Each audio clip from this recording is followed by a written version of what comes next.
Sanibonani guys, igama ngiqobeleni bathela amazwi la inimbango mhla ka 29 January. Yo guys, uThumeka uqhubekile ke nokusho ukuthi ke ulikamva uyena lo omphambi kwaba kusiyena uqhawekazi lo.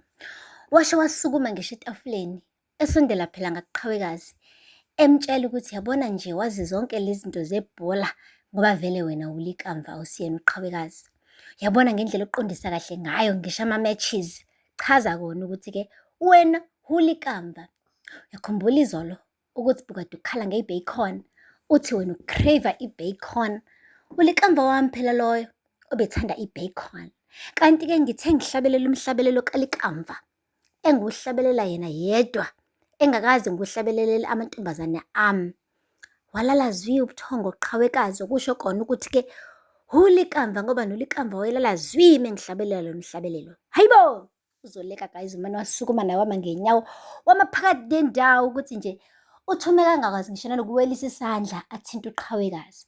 NoLazarus umjoyinile-ke uzoleka bamane bakho ugange phakathi nendawo ukuthi nje asale semalami khona uThumeka ngoba sebembona ukuthi sengathi ziyamshiya engqondweni.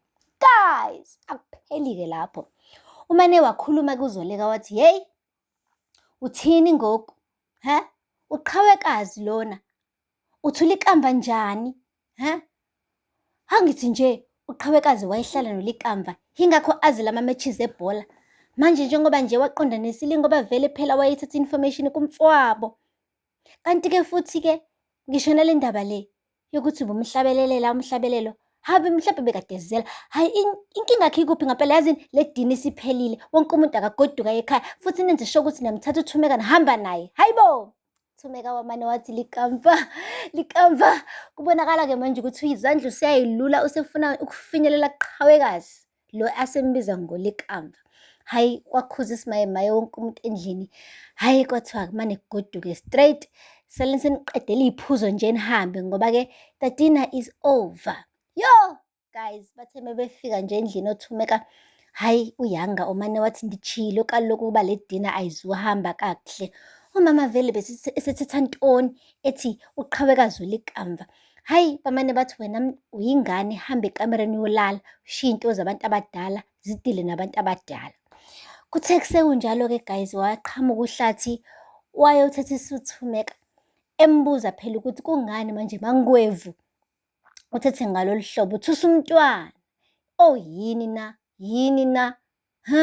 Hayibo guys, wathi uThumeka, ndiyazi uba anindikholwa, ngicabanga ukuthi ndiyaphambana ngekhanda, kodwa okusalayo lowaya likamva ndiyamuva kaloku. Ndiyamuva, wavundla apha esibelethweni sami likamva lowa. Hayibo guys, ngalena-ke emzini kazoleka-ke wonke umuntu beshaqekile. Qhawekazi-ke uvakashelwe unina uZoleka embuza ukuthi uziva njani. Washo ukuthi ma, angikhoni ngisho ukutya. Inhliziyo yami ibuhlungu ukuthi umama undijonge ngalo lahlobo angijonge ngalo. Ayi, umane nje wathi uZoleka, ungakhathazeki mntanami, ungakhathazeki, kuzolunga. Hayi, wamane wathi uqhawekazi, ndifuna ukumbona. Wathi soze angifuni nje uphinde usondele eduze kwaloya muntu wesifazane. Wathi mama, ndiyacela, ndiyadinga ukuba ndihambe ndiyombona umama uThumeka. Hayibo! Uthe nje sebehleli bonke bewumndeni-ke, hayi noMagaba wavuma ukuthi iplani leyo ukuthi behambe bonke bephelezelane beyombona uThumeka ngoba naye she's going through the most. uMagaba-ke nje ushilo ukuthi ngiyazi nonke nizobona uThumeka njengomuntu ohlanyayo, kodwa nazi izinhlungu zomuntu wesimame olahlekelwe umuntu amthandayo. Mina ndiyazazi lezo iy'nhlungu umane u-act ngendlela ephambanayo, kodwa-ke asike sibe nomusa kuThumeka, simupheni uthando, simupheni support. Hayi nangampela-ke guys, benza just that. Bahamba bonke baqhubana baya le emzini wakhe bayocela phela ukuthi-ke bakhulume njengomndeni beyilungise lento. Uqhawekazi bekade-ke ekhona naye. Hayi, uthe nje ngena uqhawekazi nomndeni wakhe-ke wamane wathi uNtsiki, eyi, andiboni uba yisu elihle uba nize apha ngoku.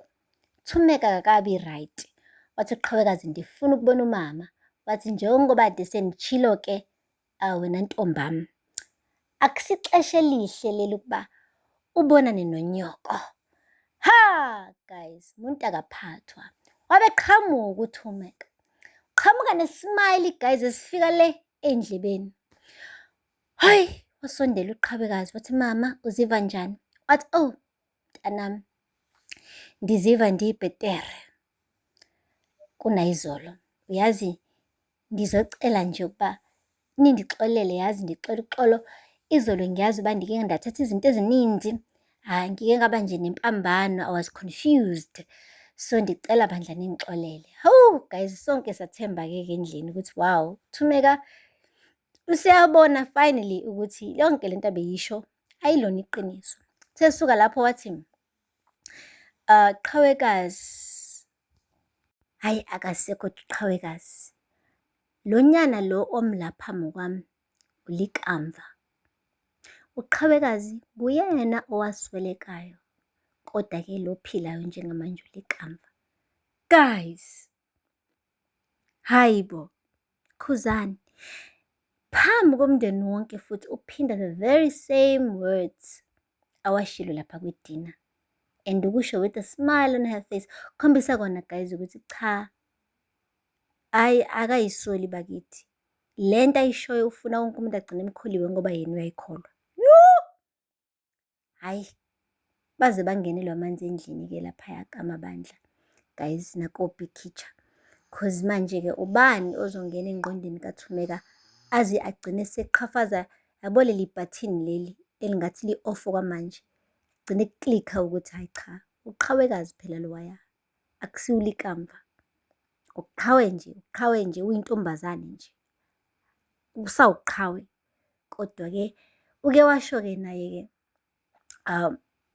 u-anti kaLazarus ukuthi thina abantu-ke abamnyama lento le yama-heart donors asinayo information e-deep ngakho. So umuntu manacabanga ukuthi ngoba phela inhliziyo ekasibanibani, kusho ukuthi usibanibani uyena-ke usezophila-ke manje ngoba phela vele inhliziyo yakhe esesifubeni salo yabo. Kube sengathi ngoba uthatha inhliziyo yakhe kusho ukuthi sekuyena ophila. Thina abantu abamnyama uthe sicabanga kanjalo, kanti cha, kusuke nje kuyinhliziyo. But umuntu lo oyamukele leyo nhliziyo usuke sazoba uyena aqhubeka aphila impilo yakhe njengoba kade eyiphila before, kuyikona ukuthi usezobe esenenhliziyo yomunye umuntu. So manje-ke noThumeka uconfuse-wa yilokho, ucabanga ukuthi ngoba vele phela ngaphandle kwenhliziyo kaLikamva uQhawe bese umuntu ongasekho. Kodwa-ke kwathatha inhliziyo kaLikamva bayifaka kuQhawe. Manje yena useyitshela ukuthi ngoba uyaphila uQhawe, kusho ukuthi kuphila uLikamva, akuphili uQhawe ngoba phela inhliziyo eshayayo ekaLikamva. Yo guys, kona lento iya-confuse-a-ke kancane.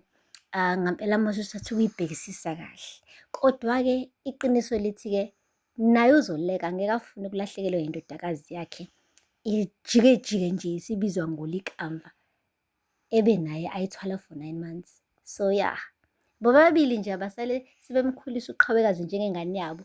Ngingasho ukuthi-ke le izalo bani, le izalo bani. Mane bethi nje hayi ingane yethu le. Hlampe by doing so akekho ozofila engathi unesilonda sokulahlekelwa mekunje. Guys, aphela lapho-ke amazwibela namhlanje. Ningakhohlwa ukusubscribe, nilike, nikommente. Until next time, bye.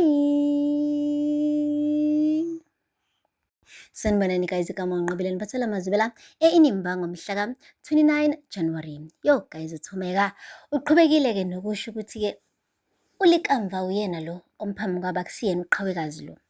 Washo wasukuma ngisho etafuleni esondela phela ngakuQhawekazi emtshela ukuthi yabona nje wazi zonke lezi zinto zebhola ngoba vele wena uLikamva.